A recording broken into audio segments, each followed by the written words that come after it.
Voici l'hôpital Leishenshan. Il a été construit en seulement 10 jours pour accueillir les patients du Covid-19 présentant des symptômes graves à Wuhan.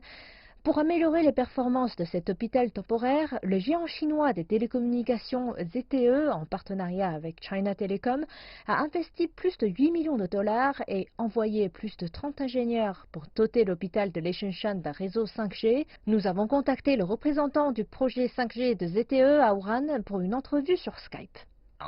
L'hôpital de Leishenshan devait être construit avec de bonnes conditions de quarantaine pour accueillir les patients. L'avantage de la 5G est qu'en tant que service sans fil, il peut fournir un service Internet pour les ordinateurs, l'équipement mobile et médical, tout en n'ayant pas besoin de lignes câblées pour prendre en charge des services de streaming.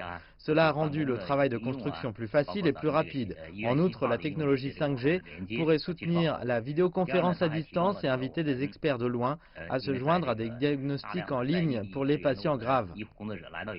La première application 5G à l'hôpital de Leishenshan a vu des centaines de milliers de cybercitoyens regarder des émissions en direct du chantier de construction à travers la branche des médias sociaux de la télévision d'État chinoise.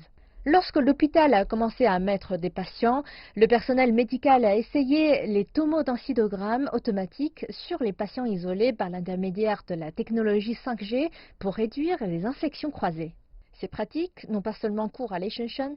ZTE a soutenu de nombreux hôpitaux du Hubei et d'autres provinces grâce à cette technologie afin qu'ils puissent la tester. À l'avenir, il espère que les opérations assistées par l'IA, l'intelligence artificielle, pourront être réalisées avec le soutien de la technologie 5G. L'application de la technologie 5G à l'hôpital de Leishenshan est très prometteuse. Elle posera une nouvelle base pour son application dans les zones de télémédecine à l'avenir. Les commentaires de Cannes font écho au rapport de Bloomberg pour les perspectives 5G de la Chine. Nicky Liu, l'auteur du rapport, nous a dit via Skype que malgré la perturbation temporaire de la chaîne d'approvisionnement, la lutte contre le coronavirus fournit un test de résistance pour la technologie 5G. Je pense personnellement qu'après cet événement, la Chine va être en mesure de tirer profit de l'expérience et nous pouvons tirer parti de ce que nous avons appris au cours de cette flambée et à l'avenir mettre en œuvre la technologie 5G dans le cadre des hôpitaux. Et d'ici, nous mettons en évidence certains domaines où nous pouvons mettre à l'épreuve la fiabilité du réseau 5G.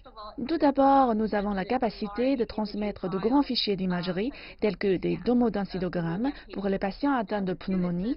Deuxièmement, nous pouvons fournir des diagnostics à distance. Et le numéro 3 est la sensibilité de la connectivité de la machine, des données des professionnels de santé ainsi que des patients.